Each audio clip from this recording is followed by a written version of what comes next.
Ketika seorang sahabat saya yang calon dosen di Stanford University mengatakan apa pelajaran yang akan dibawakannya nanti di kampus sejak bulan September 2022, dia pun menambahkan komentarnya. Saya sekarang mengadopsi MMT 100% bro kayak lu, dan saya akan menjadi manusia anarkis.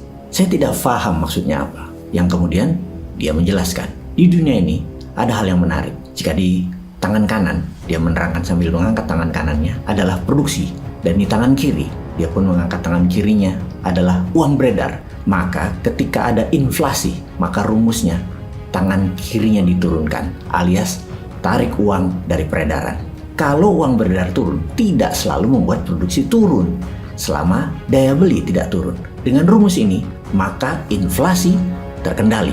Inflasi akan menurun ke titik normal. Dia mendemonstrasikan sambil tangan kanannya tidak turun. Ini rumus umum di pelajaran ekonomi. Sekarang uang beredar ditarik dengan suku bunga deposito yang tinggi, sehingga orang atau investor lebih senang pegang deposito daripada bisnis. Efek uang yang ditarik dari dunia usaha membuat produksi turun. Kemudian dia menurunkan tangan kanannya sejajar dengan uang beredar. Apakah ini aman? Belum. Apa yang terjadi kalau daya beli masih tinggi?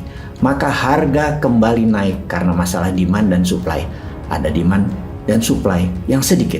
Dan itu pun masih dikategorikan inflasi. Harga naik. Kemudian dia mengatakan yang bahaya adalah kalau daya beli turun karena uang beredar turun. Dia pun mengatakan, angkat tangan kanan lu bro. Nah, tangan kanan lu adalah daya beli. Sekarang angkat tangan kiri lu. Di atas sedikit tangan kanan lu. Dan tangan kiri lu adalah suku bunga. Jadi sekarang posisi kita adalah uang beredar turun, suku bunga bank tinggi, produksi turun, dan daya beli turun. Ini posisi di banyak negara loh ya, termasuk Amerika dan Tiongkok. Apalagi Indonesia yang daya belinya menurun terus. Sambil dia mengatakan turunkan deh tangan kanan lo. Nah, itu posisi kita sekarang sambil dia menurunkan tangan kirinya lebih rendah lagi, alias uang beredar rendah, dan juga tangan kanannya merendah lagi, alias produksinya rendah. Oke, kita balik sekarang ke posisi dunia, dirata-ratakan. Saya dan dia pun kembali dalam posisi semula. Uang beredar turun, suku bunga bank naik, produksi turun, daya beli turun, suku bunga dolar tentunya. Sekarang kita bicara growth atau pertumbuhan. Pertumbuhan ekonomi lebih melihat jumlah barang yang dihasilkan seperti ekspor lebih tinggi daripada impor misalnya. Kalau inflasi rendah, maka pertumbuhan pasti baik. Kalau inflasi tinggi, tidak selalu pertumbuhan buruk. Bisa baik juga.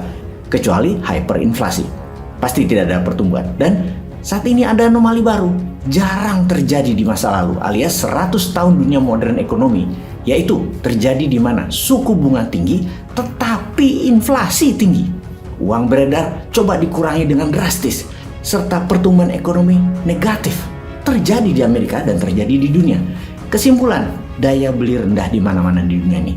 Terjadi penurunan demand. Namun ada hal yang kita jadi teringat adalah jumlah uang beredar di seluruh dunia beserta hutang dan bond ternyata senilai 120 triliun dolar, di mana kekayaan dunia atau world wealth atau GDP dunia ada di angka 100 triliun, alias ada kelebihan 20 triliun dolar yang tanpa underlying. Dan ini baru pertama kali di dunia terjadi jumlah yang kelewat besar, yang menakutkan.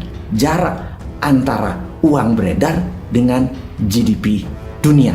Kita lompat sebentar. 100 triliun dolar GDP dunia, di mana negara G20 seperti Amerika 25 triliun dolar, Tiongkok 20 triliun dolar, Jepang 4,9 triliun dolar, Jerman 4,3 triliun dolar, Inggris 3,4 triliun dolar, Perancis 2,8 triliun dolar, Italia 2,1 triliun dolar, Rusia 1,8 triliun, Indonesia nomor 15 atau 16 kira-kira 1,1 triliun dolar.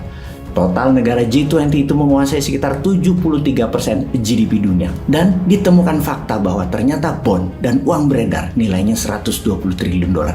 Ini bahaya, asli bahaya. 20% uang beredar dicetak, tidak ada underlying projectnya. Maka terjadi anomali baru, suku bunga dinaikkan berkali-kali, ternyata inflasi tetap tinggi. Bahkan kalau suku bunga dinaikkan double digit di atas 10%, agar 20 triliun itu bisa ditarik dari peredaran, tetap akan membuat inflasi, akan tetap membuat daya beli turun, juga produksi turun, pasti tetap membuat depresi alias ekonomi negatif pertumbuhannya, karena tidak mungkin duit itu ditarik. Semua pakar ekonomi dunia saat ini sesungguhnya panik pemimpin di banyak negara sedang panik. Karena itulah banyak yang mengatakan di tahun 2023, 2024 ke depan dunia ekonomi masih terlihat gelap. Bagaimana menyelamatkan ekonomi dunia ke depan? Ini yang dikatakan mitra dan sahabat saya itu. Kita harus anarkis. Tebas sistem lama yang doesn't work. Ubah yang baru. Yang mana yang baru itu? Disertasi bahan ngajarnya nanti itu kah? Disertasi yang mau dibawakannya di kampus Stanford pasti akan ditentang banyak profesor dan guru besar ekonomi dunia.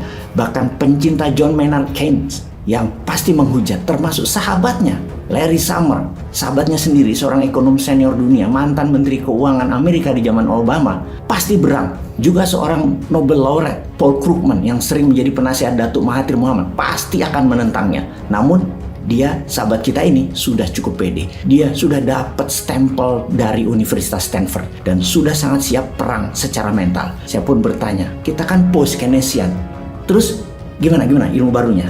Dia pun memulai. Jadi gini bro,